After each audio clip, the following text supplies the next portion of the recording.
I'm here to show you all how to make narwhal today. All right, I'm gonna start with a chunk of clay like this. I'm gonna start just kind of squeezing it and making a cylinder of sorts like this. So now I'm ready to start adding some water. So I'm gonna do kind of a really thin layer of water around the body of the narwhal. So the inside of my clay is still pretty dry, it's just the outside is getting really wet and smooth. See how I'm using my squid fingers to kind of pull the body. So now I'm gonna go up like this. See how I'm pinching and pulling, and I'm gonna start kind of making a little more narrow here right before it expands for the fluke of the tail. I need a little more water because you see how rough it is here. So I'm gonna work it with a little bit more water to get my fluke just how I want. Now before I get too much into detail, I want to take the time to hollow out the bottom. So I want you guys to go like this, dig this out, get one of these tools like this, and very carefully, before you add too many details. So I'm not going for perfectionism here, I kind of just walk you through this really quickly. Right, and I might just, let's see here. This is going to be the part of the video that I speed it up and I talk like a chipmunk. So you guys don't get bored watching me. Do I sound like a chipmunk right now? I'm smoothing out the sides, so see how I'm working that, really taking my time to smooth out those edges. So I'm gonna do my eyeballs, and I'm gonna start with, are you getting this kind of close up? Kind of a round shape like this, okay? And it's just like a half ball, so it's flat on one side and it's round on the other, and I can manipulate it and make it kind of smaller if I want, like that. Kind of, so I'm using my fingers to manipulate. I can get just a tiny bit wet. And then I want to stick it on my narwhal. This is where we're going to do our score and slip. I'm going to stick it on my narwhal. So it's got those big cute eyeballs sticking out. And then I'm going to pry it off. And it works better if your clay is a little bit wet. You can see the mark where it left on there when I stuck it on there. Do you see that? You can see it there. So that's how I know where I'm going to score. See, I'm doing these check marks very carefully, and I'm going to do them this way. Okay, I can even go across like that. So I'm making the clay really, really rough. I'm going to do the same thing right here on the other side of my eyeball. I'm going to make it really, really rough by scoring that clay in different directions, okay? Now you guys know what's next. I'm going to dip my finger in that water. I'm going to put a little water here, and maybe a tiny bit of water here too. And then I get to push my eyeball, whoops. I get to push my eyeball onto my narwhal like that. And the hooks I made in the clay are gonna make the clay stick to each other. So that's super awesome. All right, I'm gonna do a second eyeball now. I might do this part fast forward since you already saw it once. Okay. So I want it to be a little bit damp when I stick it on here so I can see where it leaves that mark. I'm gonna take it off. Can you see the mark there? On this side. Okay, now a little bit of water.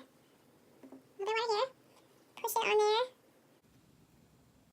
Now you don't have to do it this way. Yeah, you could do your eyeballs like this. You could just do like a you could just do like a dot here and stick it in there like that.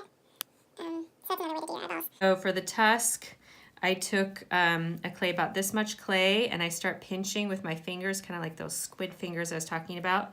And I just like get more and more narrow. I add a tiny bit of water so that the clay will kind of form how I want it to. Now, the trick is to just get your fingers a tiny bit wet. My fingers got a little bit too wet that time, and now it's getting slimy. So just add a tiny bit of water at a time. And just work with that. So you see how I'm making a point there? And I can just make it thinner and thinner and longer until it's just right. I'm going to kind of thin out the bottom now. I might even cut it shorter. This is getting awfully long.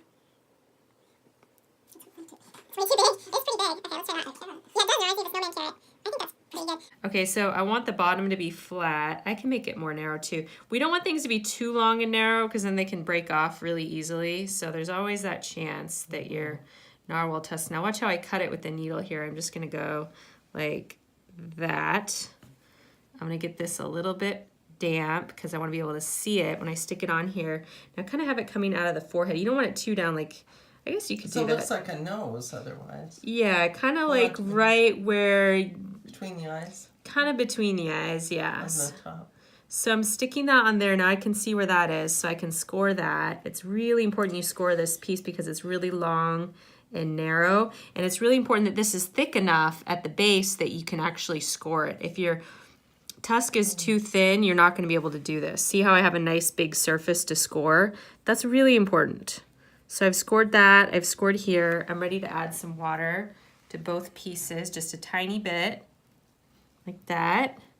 And now I'm going to take my tusk and I'm going to stick it on my narwhal like that.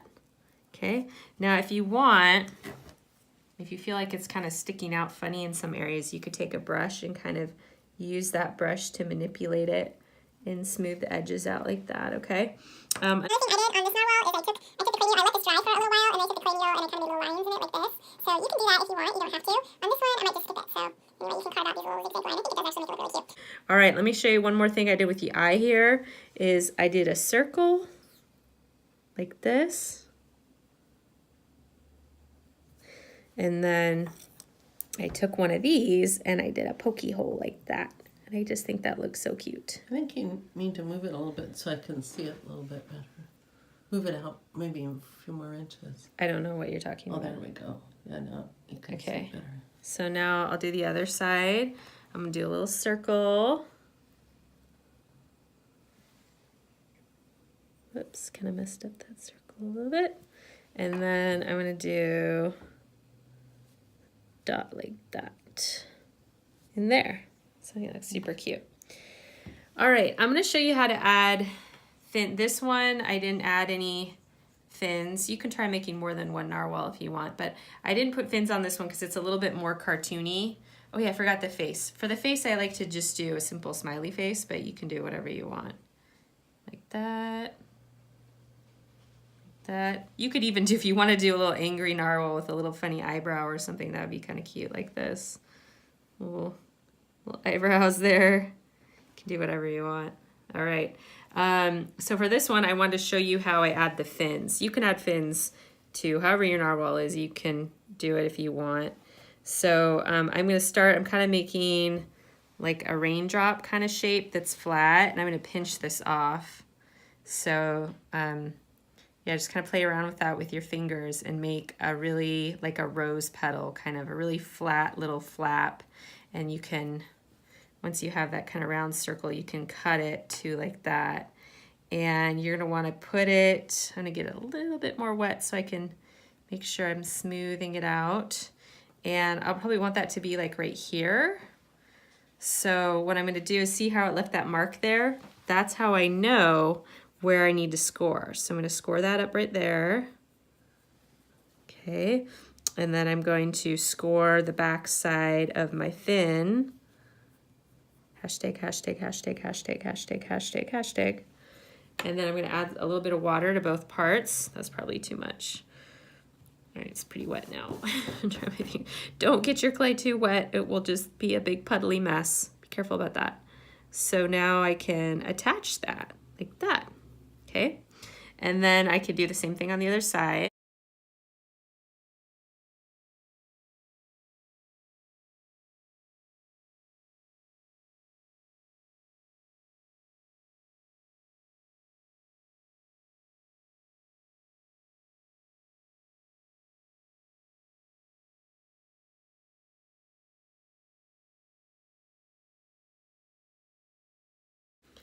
So they're not perfectly even, but anyway, that is there. Make sure you really push it into there too.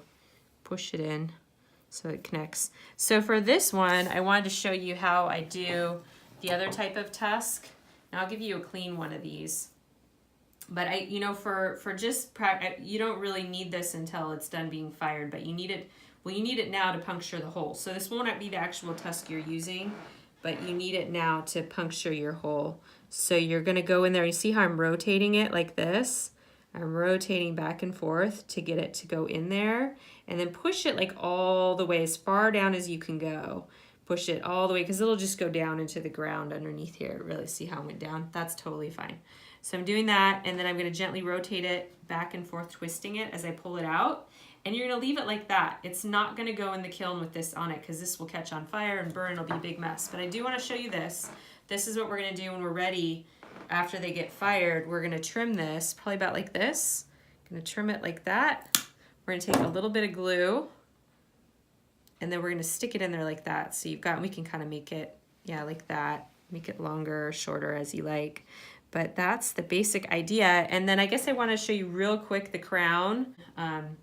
what I did was I took a tiny piece of clay like this and I rolled it out like this is my little baby rolling pin. And so I rolled it out flat. Notice how I'm switching directions. I always switch directions when I roll, like that. And then I can get it just a tiny bit wet to get it nice and smooth. Now there might be another way to do this. You guys are so clever. You can probably figure out some other super awesome cool way to do this, but this is just my way of doing it. I'm gonna cut this flat like that, push this down. I'm gonna make a rectangle. So kind of a rectangle shape. And this might just be a little bit too tricky for you guys. So, I don't know. Just wanna throw it out there. This is like the extra credit part of the project if it's not hard enough for you. Okay, so then I took this, it's kind of like when we made castles. Okay, so I'm gonna do triangles. See how I'm cutting this out of here like that? Little triangles shape in my clay. And this is gonna turn into an amazing crown. It's really hard to score and slip this. That's one thing that is tricky. So keep that in mind. Get this right here. Okay, so now I have this little tiny cute crown. It has to be wet. You can kind of go and smooth out. See how there's rough edges? You can kind of smooth them really delicately with your finger like that. And you want to get a little bit wet because you're going to manipulate it probably around your pinky. That's a good size. Around your pinky like that. And then connect them together at the tip. Like that. And if it's wet enough, you don't really need to score it to attach it. You can just kind of see how I'm blending it with my finger. So I've got this crown around my pinky. This might take a couple different tries. If you need my help with this, I want you to try it at least twice before you ask for my help. So the bottom of it, I can stick on here and see where it goes and take it off and see where it made that little mark. That's where I'm gonna very delicately, I can do a little outline like that. And then I can go very, very delicately like that to score it, okay? And then on this, I can go to the bottom and I can make it really, really rough like this. Really, really rough. Rough it up. Okay, and then you know what's next. Take a little bit of water, and a little bit right here, and then I'm going to crown my royal narwhal. Okay, once you have your crown on, if there's anything you don't like, you kind of have time with something, you can kind of use your brush. I can use the base of my brush, it's a little bit stronger, and then I'll kind of push it in to the narwhal. So you can kind of use your brush as a tool to adjust that crown. And then if, you know, your little piece of your crown, you can kind of use this to kind of bend it back for us. So pretty delicate, very delicate stuff. But anyway, there you go. Here's my little fleet. Look, how cute are they? I have like a little fleet of narwhal here. Aren't they awesome?